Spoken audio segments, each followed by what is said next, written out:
Well, it's very nearly time for the Theigns And Thralls debut album to come out. In fact, by the time this interview comes up, it will be out. So congratulations on releasing it. Thank you.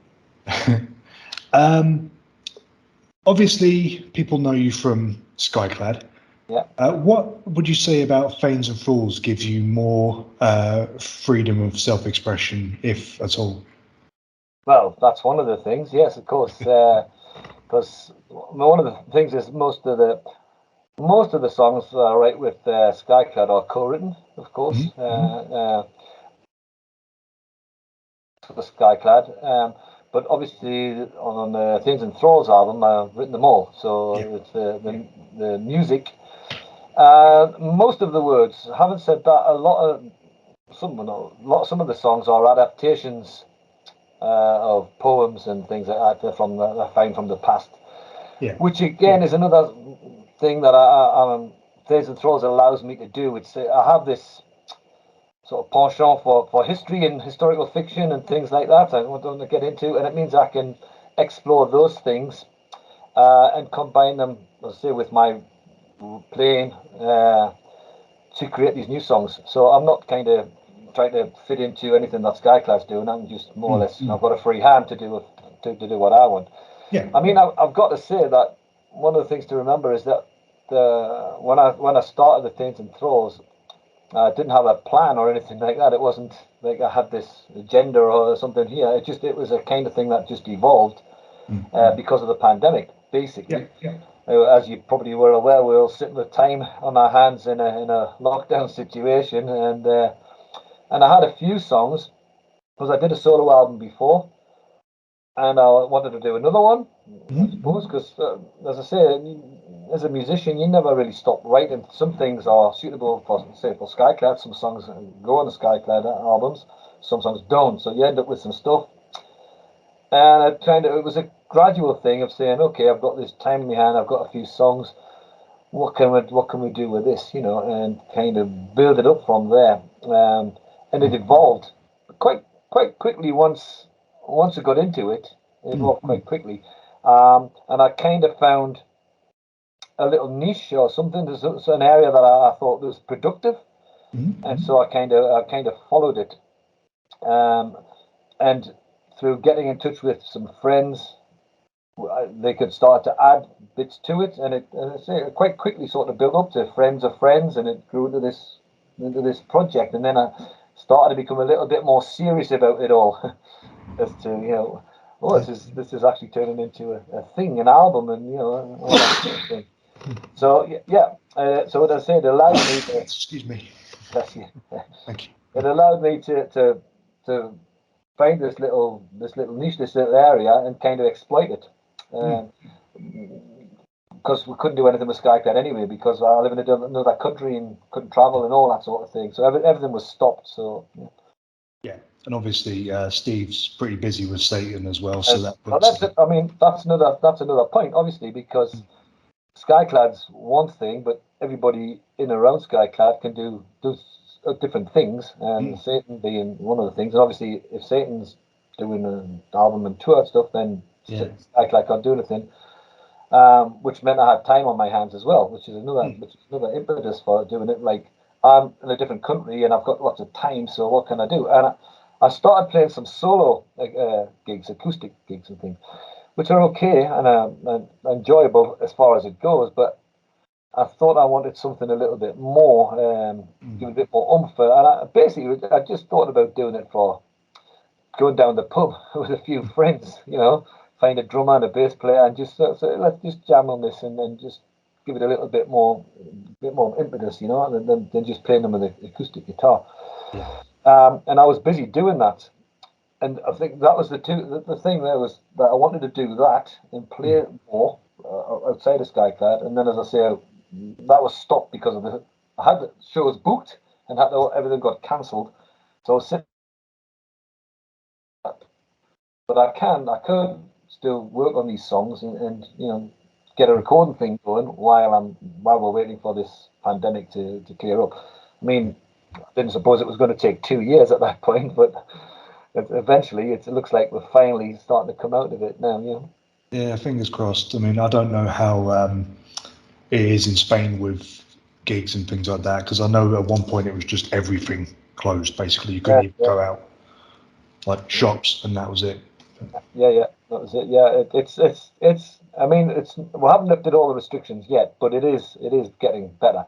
I've been to 2 gigs, and the Theigns And Thralls started gigging a week ago, and I was at a gig the other on Saturday. That's 2. So yeah, it's slowly coming round there now. It hasn't. That's not gone, but it's getting better. Yeah. Like you say, this is more of a full-on thing as opposed to just you and the acoustic. Was that the reason why you decided to give this a name as opposed to just releasing it as a Kevin Ridley solo album? Yeah, absolutely. Yeah, that was the thing. As I say, at some point, as I say, I got into doing this and had one of these, I don't know, eureka moments. Something clicked, and I got into a vein of writing and didn't make a lot of progress. And somewhere along the line, the Theigns And Thralls idea came up. And I don't know, I'm still not sure whether it was the song or the title that came first, whichever way around it came. It was like a chicken and egg thing, yeah. And I thought somewhere along the line that it summed up an idea that I had to talk about using history to talk about lessons and where things are now and where they were in the past. And it kind of penny dropped, and I thought, yeah, that could be the name of the band and the song and the album. And it all kind of seemed to, as I said, just was like this, and thought, yes, that's it. And I said, it helped give a kind of a direction of what else I could do in that vein. And there's some songs clicked together. The song Strive came then, Theigns And Thralls, and probably Drinking, and all around that sort of time.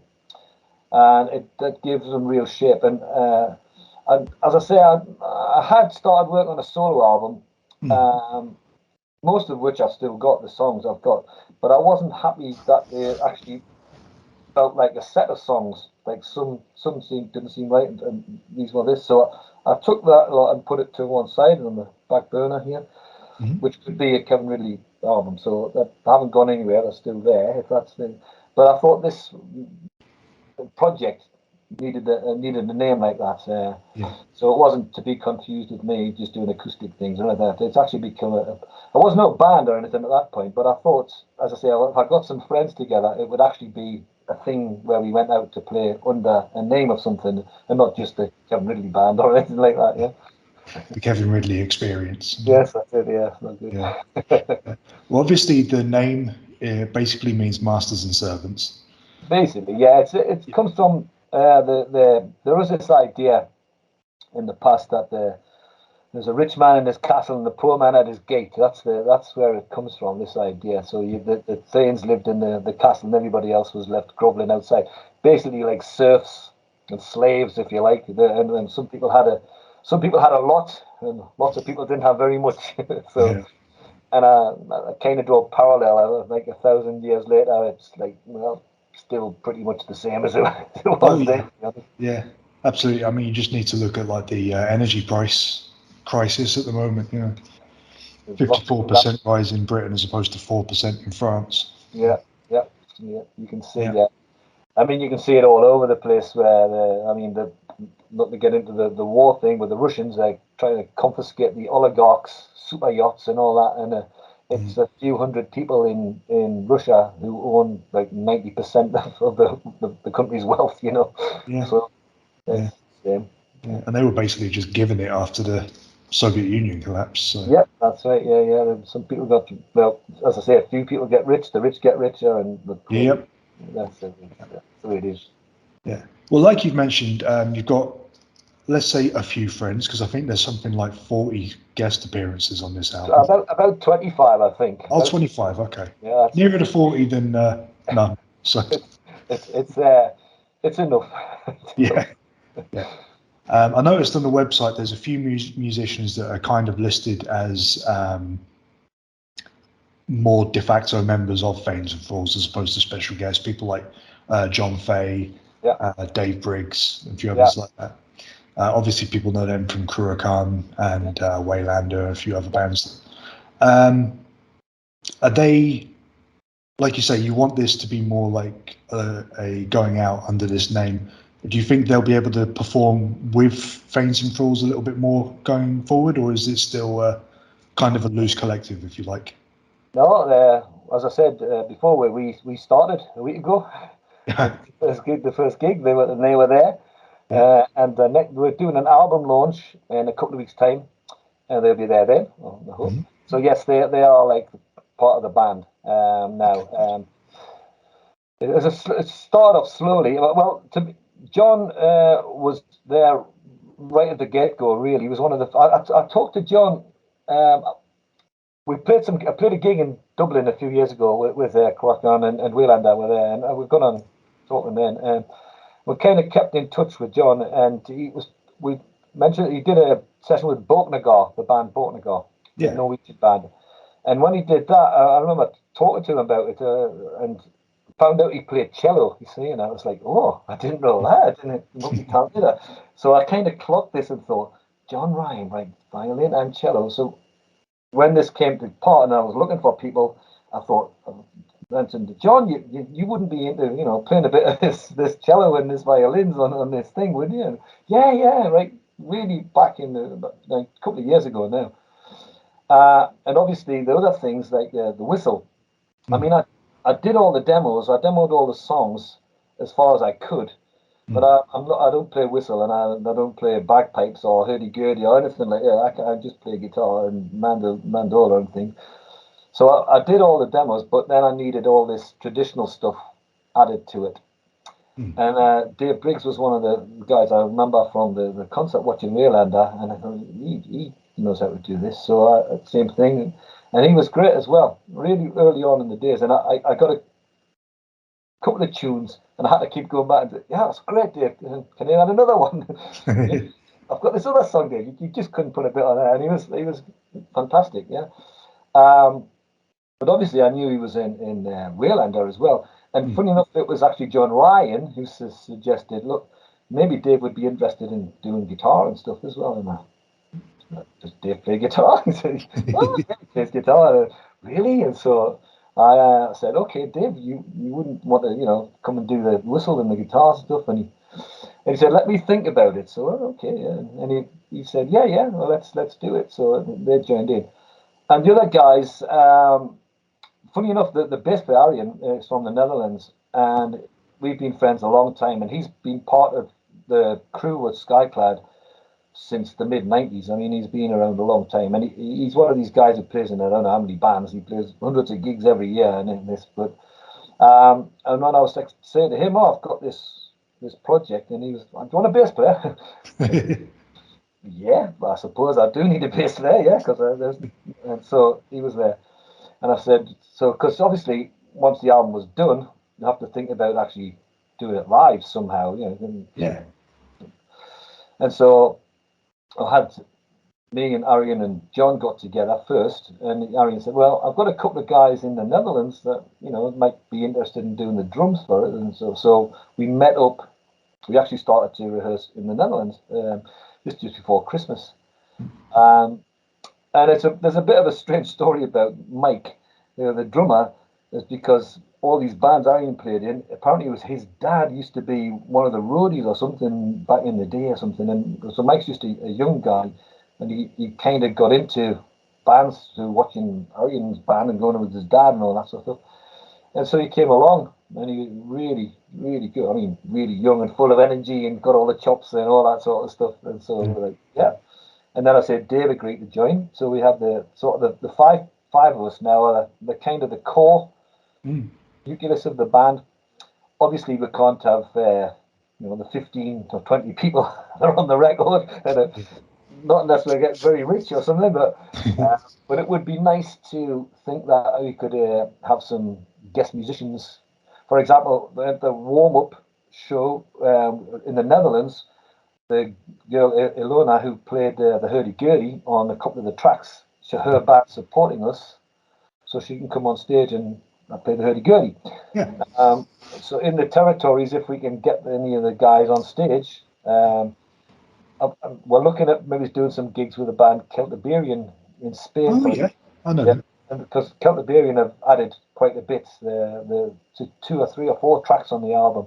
Mm. Obviously, we're dying to sort of, we'll get together on stage. We're going to do all this, so we'll drag them up if we're in Spain. You get the idea. So we've got the 5-piece, but then maybe another couple of guys would augment it if possible, if and when. Yeah. Yeah. No, it's great. Yeah. It's funny because I saw Celtibeerian at the Rock a few years ago, the same day I saw Skyclad, and I didn't even know Skyclad were playing. Yeah. I just happened to wander over, and there was Skyclad. So it's great, and before that day, I didn't know there was any such thing as Celts in Spain, but there you go. Yes. That's what we met them, actually. That was the first time we actually met the guys at Celtibeerian at that gig. All right. They were in the same, in the dressing rooms. They were just next door to us, I think, and we just the first time, yeah. So no, that's when I first got to know the guys. Yeah. And like you say, there's so many guests on this album. A lot of them appear in the music video "Drinking," which is a really fun song. It's even for someone like me that doesn't drink, it's like, oh, this is great, and everyone looks like they're having a blast. So was it difficult to get all these different people together, or I say together, you know what I mean? Yeah. Obviously, that it was kind of another one of these things that kind of crept up on me and came about because, as I say, there wasn't a big plan for. I didn't sit down and think, let's do drinking and get all these people. And we're working on drinking. Calls like this, video dates, and I saw other things online, videos like this, like lockdown videos, and it's like, oh, why don't we try and do this with this track?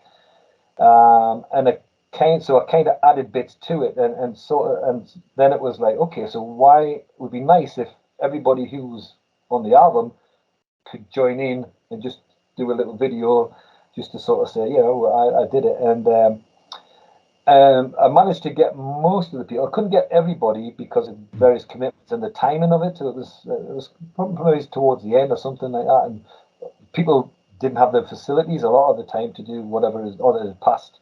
But I think I managed to get 15 or 16 of the people on there. Celtibeerian again were great, and I said, "Can you?" I mean, they had to kind of go out their way a little bit to get, because they don't live together, so they got together for a rehearsal or something, and then they did it. If you know what I mean, it was so a bit difficult trying to catch everybody in their environment that could do it. That's doing it. I mean, it was a while after Dave Briggs took part, and I think he was building a studio or something at the time. And he sort of said, "Well, I'm in the middle of a building site, but yeah, I'll manage to find a corner." And so everybody just kind of just did their little bit. And I managed to get most of the people, and I thought it's like you say, it's a fun song. Like some of the records got quite a party atmosphere to it. I wanted to be quite up. And so they all kind of joined in to make it a bit of an anthem, if you like, and it doesn't matter to drink. Some of them were drinking, some of them you can drink non-alcoholic beer or cup of tea if you want. It just seemed to me that I came across that lyric. It was a poem, and I adapted that, and I thought for gigs, festivals, folk metal thing, it would be a really nice fit. And it came about, and as you say, look, it's a fun thing, really. And it seems to work. It seems to fit the genre, fit the mood really, really well. Yeah, absolutely. It's one of those that gets stuck in your head, and so far it's got over 20,000 views on YouTube. So it's obviously picking up steam. It's just starting to go. Yeah, it's starting to pick up steam now as we go. So because it had everybody, well, most of the people in, I wanted to make that the first thing that people could hear. Ahead of the album, just to give everybody an idea of what was going on, what was coming, because they just saw the name and some pictures, and we started because we had to put social media things together before the release date, and there was nothing, there was no band, that would give that as the sort of first taste of it. Yes, and so it's starting to pick up there now. The album comes out, as you say, later this week. And then we'll start to look at Spotify and all the rest of it. But I think the YouTube thing is really handy for that. I think it's good for people. The audio visual works probably better than just listening to something on Spotify. You can get more of a flavour and see the people involved and everything like that. Yeah.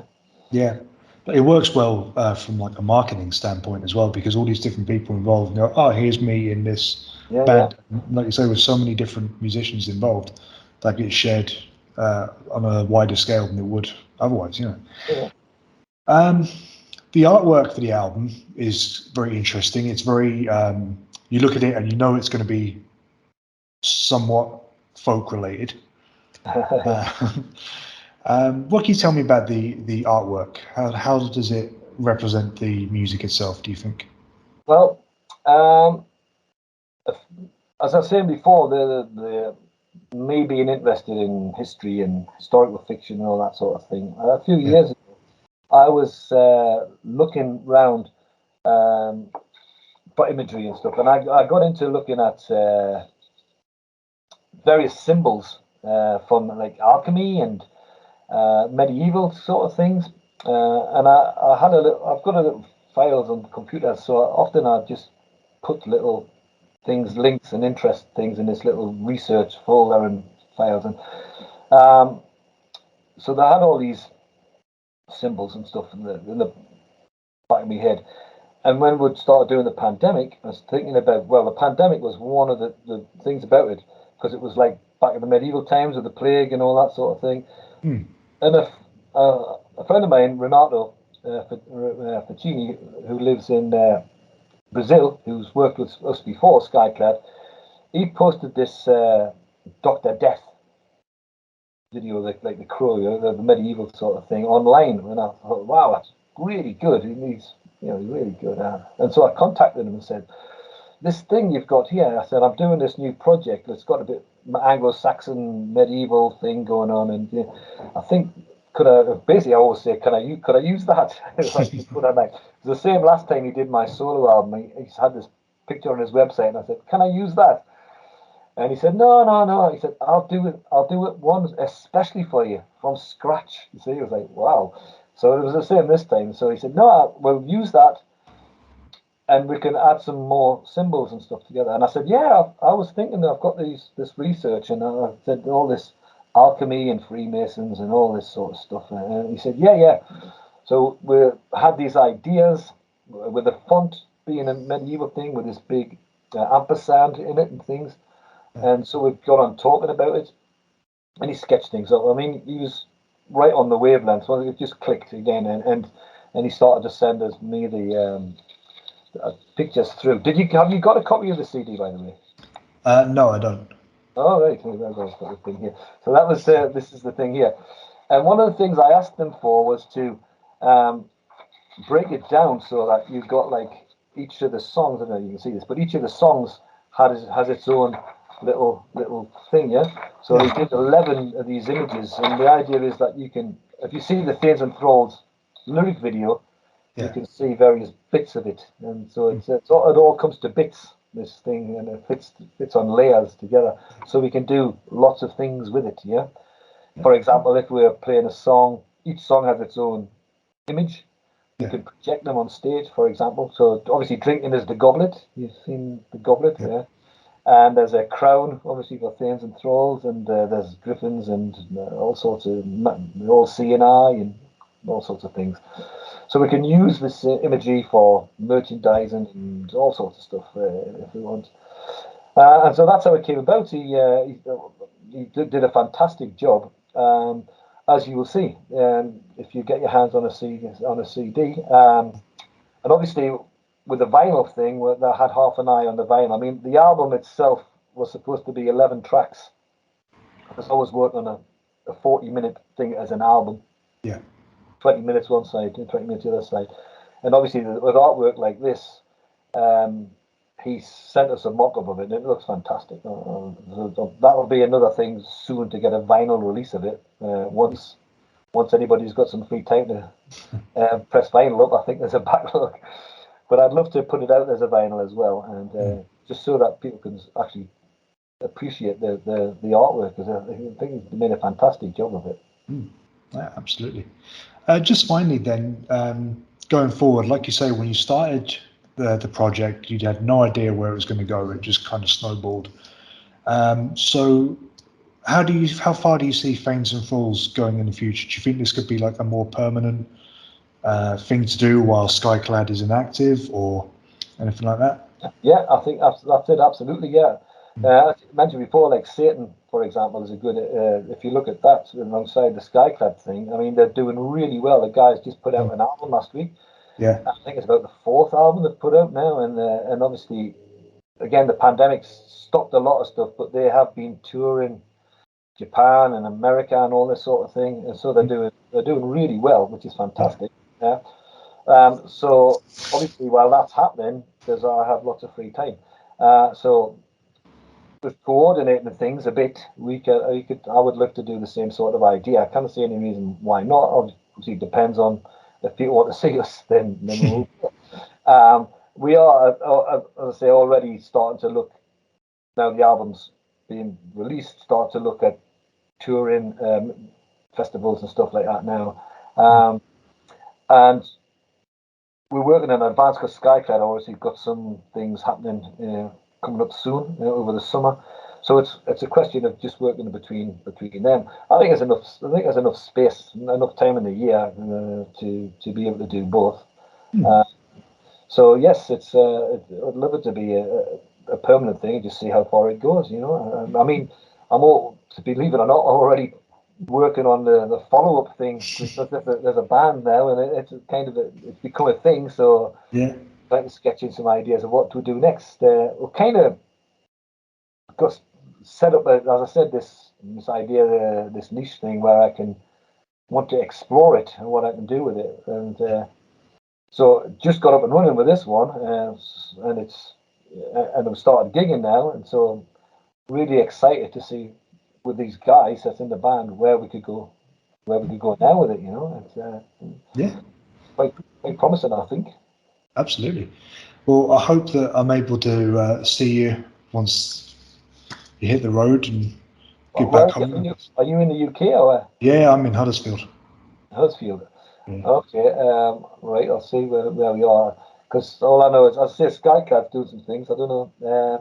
The Warhorns Festival is in. That's the one. Your neck of the woods in September. Yeah. So I will work with the people in the UK and see if we can get some gigs across there. Be nice. That would be great. Yeah.